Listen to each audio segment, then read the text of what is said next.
right, and we're back for our daily NBA predictions and best bets here for April 10th. We've got only 5 games today in the NBA, but we're going to go over every single one, obviously, and talk about some playoff scenarios, obviously, as we are fastly approaching the end of the regular season. There are 3 more days left in the NBA regular season. Tonight, Friday, there's a day off on Saturday because every team in the NBA plays on Sunday, and then obviously we have the play-in and then the playoffs coming up right after that. So again, 5 games today, headlined by a huge one at the FedEx Forum in Memphis, Tennessee. Very late start over there, 9:30 local time. Grizzlies, Timberwolves, by far the game of the day, and it has huge implications for the playoffs as well. But real quick, folks, I think it's just noted, hey, Luka, crazy night yesterday. Shout out to Doncic. Lakers win. Tremendous stuff. What's forgotten about all of this, guys, what it got forgotten about yesterday, again, Luka's great, 45 points, and I'm very grateful for Luka Doncic. Guys, are we going to talk about this?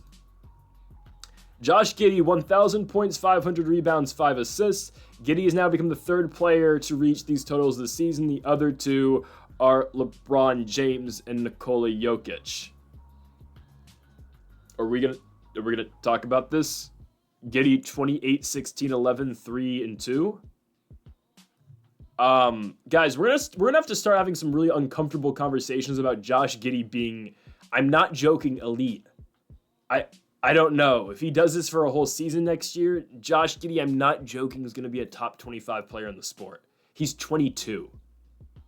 It amazes me this is happening. I told you so, kind of. I'm just saying. I was right about Josh Giddy. Anyways, make sure to join us for our MLB Best Bets that was posted earlier today on the channel. Link in the description down below. And on Greedo Plays MMA, go subscribe over there. We are on the road to 1,000 subscribers. UFC 314 predictions. Volkanovski, Lopez in the main event. Patty the Batty, Michael Chandler in the co-main event. And tomorrow is PFL 2. Leandro Higo versus Josh Rettinghouse in the main event over there for the Professional Fighters League. Okay, on to the first of our 5 games today. We start things off in Detroit, Michigan for the Detroit Pistons and the New York Knicks. So, you know where we're at in this point of the year, obviously 3 games remaining at most for these squads. The play-in starts on Tuesday. The Magic have punched their ticket to the play-in. They are going to get the home spot in the 7-8 game. Regardless, we know the Pistons and the Knicks are going to be in the playoffs. It's just a matter of where they will be in the playoffs. Likely Detroit is staring down a 6 seed, but if they do win out, they will get the 5. They beat the Knicks tonight, beat the Bucks tomorrow, and then beat Milwaukee again on Sunday. They will be 5, and they will get their matchup against the Indiana Pacers. I don't know if the Pistons are dodging the smoke, but they can get there, if I'm not mistaken. I believe they can still, because they'd have the tiebreaker over the Bucks then. Wait, are the Bucks locked in? Hold on.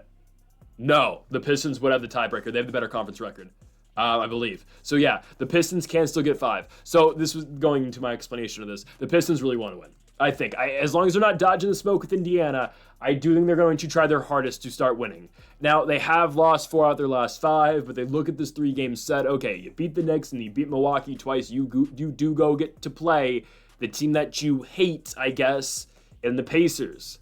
Detroit is fairly healthy tonight. I believe, Kate is playing. He's probable. Tobias Harris playing. Isaiah Stewart wanting to fight somebody. He's questionable. Don't know what's happening with Jaden Ivey. I don't know if he's going to be back for the playoffs or not. You look at the New York Knicks. They're resting some guys tonight. No Josh Hart, no OG Anunoby, no Mitchell Robinson. We'll see if Jalen Brunson, Mikal Bridges, and Cat play. I'm going to say I think one of them don't because, guys, Vegas, they don't just give you these odds, right? If Brunson, Cat, and Bridges were all playing, I doubt the Pistons would be 5.5-point favorites in this game. But at the same time, the Knicks have literally nothing to play for. They are locked into 3. If they win this game, though, they would guarantee they get the Pistons in the first round. I'm under the belief they would rather get the Bucks, so I don't think they're going to really try to win this game because, again, it means nothing to them. Wait, can Indiana chase them down at this point? I don't think Indiana can chase them down. Oh, wait, the Pacers can. Oh. I thought Indiana was out of the 3 seed.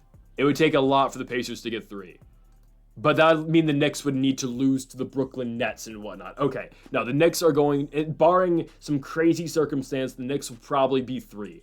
I don't think they really care about this game. I don't think Brunson and, especially coming off the injury and all the starters on this team are going to play big minutes. Detroit wants this game more, let's just be honest. And I think the Pistons are going to win and cover the 5.5. I wouldn't bet this. In fact, I'd probably only bet the last 2 games tonight. Probably just the last, but we'll get to that later. Give me Pistons to win and to cover. Next up, Pacers-Cavs. The Cavs are not playing anybody tonight. That's why the Pacers are 9.5-point favorites. The Pacers can clinch home court advantage in their first series of the playoffs with a victory tonight. And I think they're going to do that. Guys, Indiana is one of the hottest teams in basketball right now. 5-game winning streak. I keep trying to tell you guys about Indiana. They're going to hit 50 wins this season. They're going to beat Cleveland tonight, and they're probably going to beat Orlando on Friday, and then that Sunday game probably won't mean anything to either the Cavs or the Pacers, but I keep saying Indiana is legit. And this is a preview of what we're going to get in the second round of the Eastern Conference playoffs between Cleveland and Indiana, as long as the Bulls don't get the Cavs in the first round. Guys, I've been saying it. I legitimately think the Pacers might go to the NBA Finals. I said it a while ago. I still believe it. I know they're going to the Eastern Conference Finals. In a 7-game series, I still firmly believe the Pacers are going to beat the Cleveland Cavaliers. Yes, the 60-something win Cavs, I think, are going to get eliminated in the second round by an Indiana team that can shock you and is playing great basketball right now. Guys, if Tyrese Halliburton was not injured for the first half of the season, this team would be the 3 seed, potentially even the 2 seed. I'm serious. That's how good the Halliburton Pacers are. You add Pascal Siakam, obviously, in the mix last year, right? I mean, you got Miles Turner still playing fairly well. Andrew Nembhard has taken that next step. This is a really good basketball team. And tonight with the Cavaliers, right, okay, no Max Strus, no Donovan Mitchell, no Darius Garland, no Evan Mobley. That leaves the Cavaliers with a starting lineup of Ty Jerome, Sam Merrill, DeAndre Hunter, Dean Wade, and Jared Allen. Yeah, they're not going to stand a chance tonight. I understand that. The Pacers will blow them out. But even when Cleveland is healthy, I seriously think Indiana is going to beat them. I'm going to put my money where my mouth's at for that series. We will be betting on Indiana every single game of that series for the most part. I'll bet on them 100% to win the series. And I am very confident Indiana is getting out the first round because they get to play the Pistons or the Bucks in the first. I don't know which series is more favorable for the Pacers. Probably Milwaukee, I'm serious, as long as Dame isn't back. But even if Dame is playing, Pacers in 6. I'm serious. Indiana's that good. They're just a different style. They play that fast-paced game so much better than every other team in the league.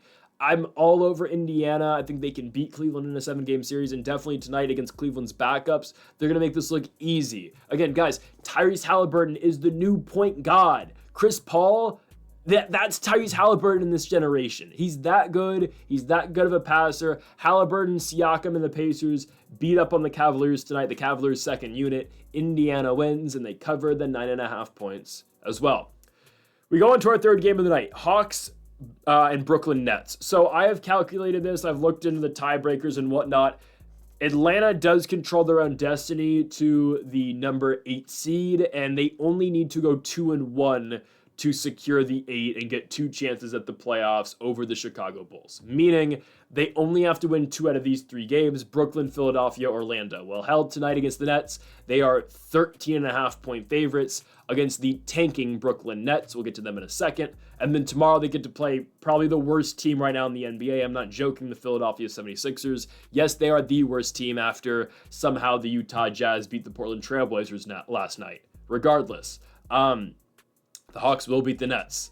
The Nets are not trying to win any more games. You look at their injury situation right now. D'Lo out, Cam Johnson out, Cam Thomas obviously out for the year, Noah Clowney out, Day'Ron Sharpe out for this game. Look at what Atlanta's bringing to the table, right? Trae Young is probable every game with an Achilles injury, but I praise Tyrese Halliburton for being, the point god. Trae Young is phenomenal as well, though. Still leads the NBA in assists per game with his 12 assists per game, which is crazy. And again, I've been saying it all season. Trae Young is the sole reason Atlanta is even in this spot.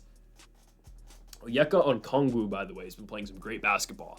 I understand the Hawks have lost a lot recently. They have lost 4 out their last 5 games. They've lost 6 out their last 8 games. It's been rough sledding for Atlanta, a team that looked like they were going to easily get the home game of the play-in. Now they likely have to go on the road to take on the Orlando Magic, or worst case scenario, they're going to have to win twice in the play-in and beat the Heat in the first round.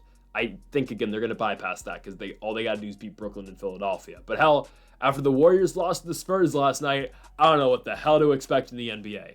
Anyways, Onyeka Okongwu's been playing great basketball. Look at his last 2 games against the Jazz and the Magic, 27-12 against Utah, 30-14 against Orlando. Okongwu's been great. Clint Capella injured, potentially might be back for the play-in. I'm not sure. And I keep thinking, like, can Jalen Johnson come back for the playoffs?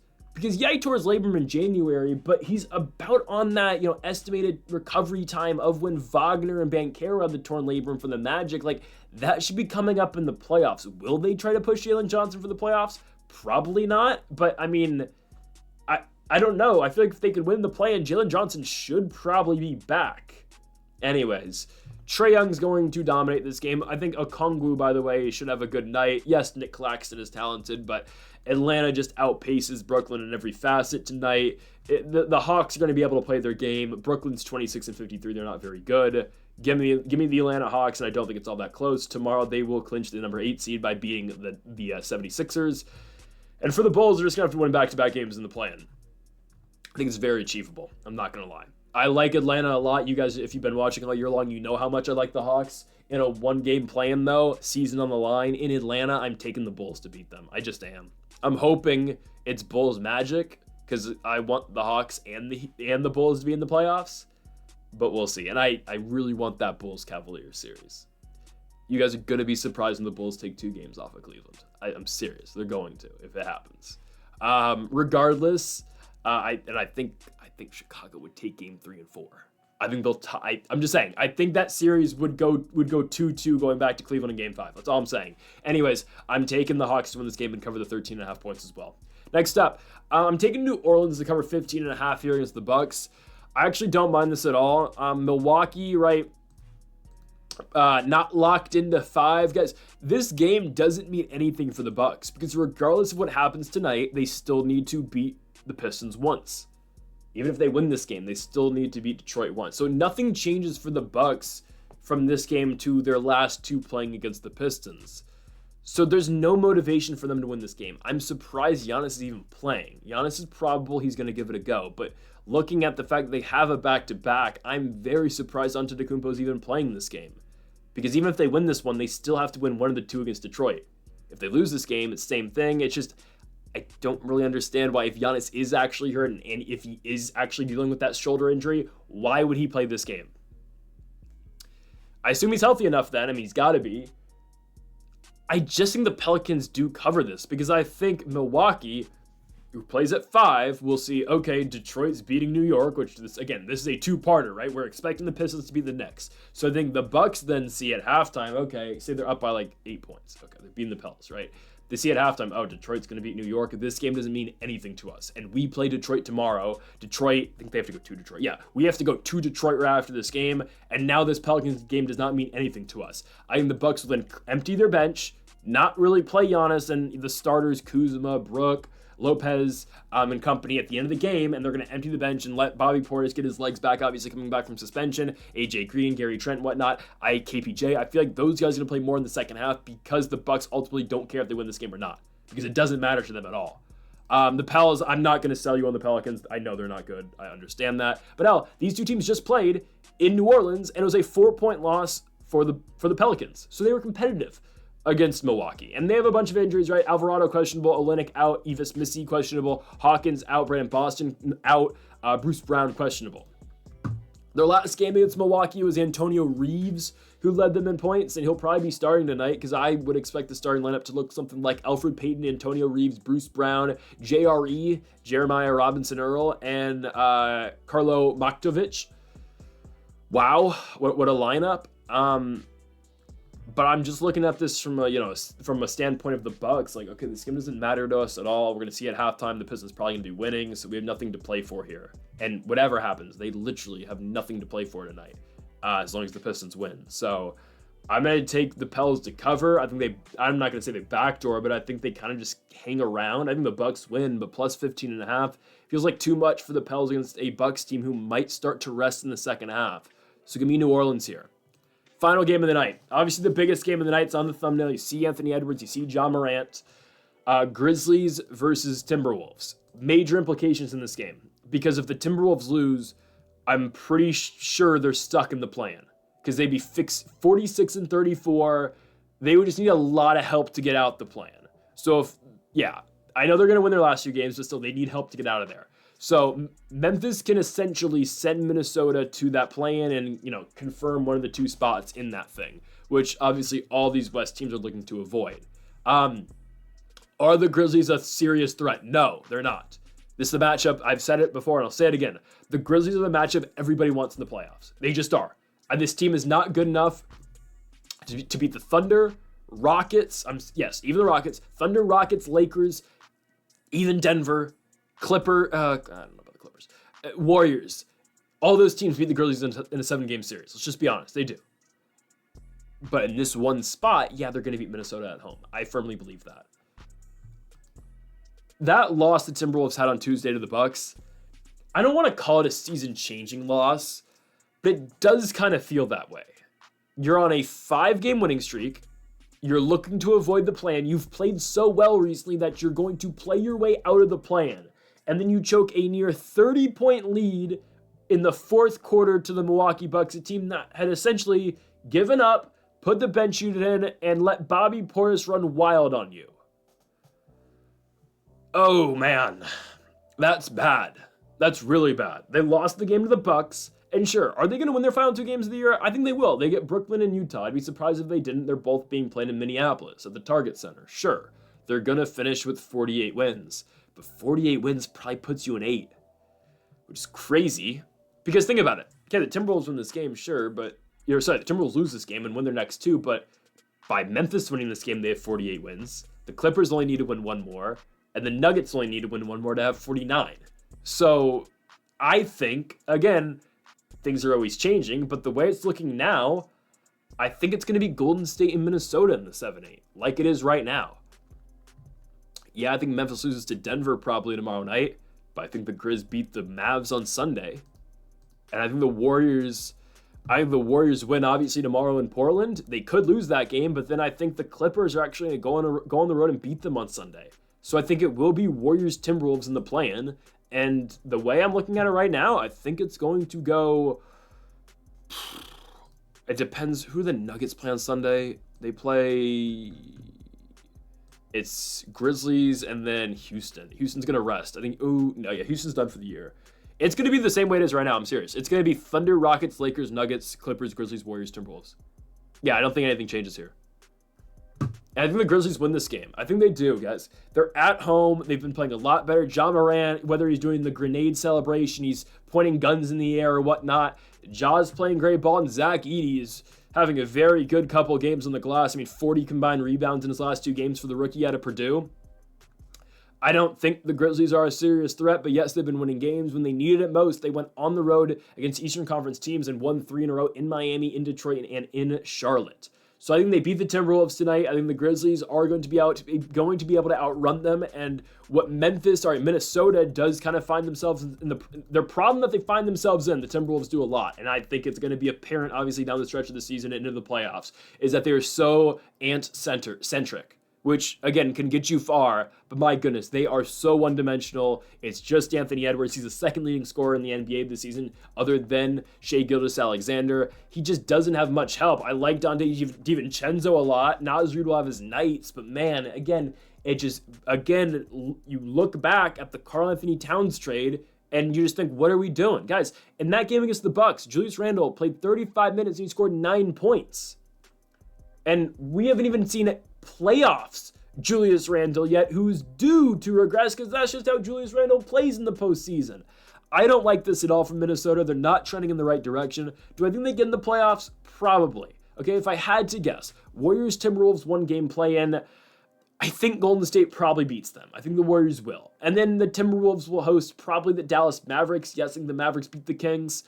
But I'm taking Minnesota to beat Dallas in a 1-game play-in in Minnesota. So then Minnesota just gets to play the Thunder. Okay, OKC beats them in 5 games. So I don't really think there's much potential for the Timberwolves, especially the Thunder are so great defensively, they're going to limit this, what Ant's able to do. And then you look at the Grizzlies, yeah, I think they win this game, but then, okay, you get the Lakers in a 7-game set. Well, we saw this a couple seasons ago. Yeah, it's a different Grizzlies team without Dylan Brooks, but they're not beating a team with Luka, LeBron, and Reeves on it. So Lakers in 5, right? I mean, again, huge game for seeding. But in the grand scheme of things, yes, Memphis is playing themselves into a 7-game series with the Los Angeles Lakers. I don't think it's going to go well for them, but obviously you'd rather have that than having to fight your way in through the play-in. So in this specific game, I'm taking the Memphis Grizzlies to win at home. Biggest game of the year. I think they get it done. It's basically a playoff game. I think Ja and company show up at home. Give me the Grizzlies. They have too many weapons, I think, for the Timberwolves to deal with. And Minnesota, again, is too ant-centric right now. Give me Memphis. So, folks, that does it for our NBA predictions and best bets here for April 10th. If you have not yet, though, make sure that subscribe button down below for more. Make sure to leave a like if you did enjoy the video. And make sure to comment if you do disagree with any of the picks. Folks, thank y'all for watching. And Mamba forever.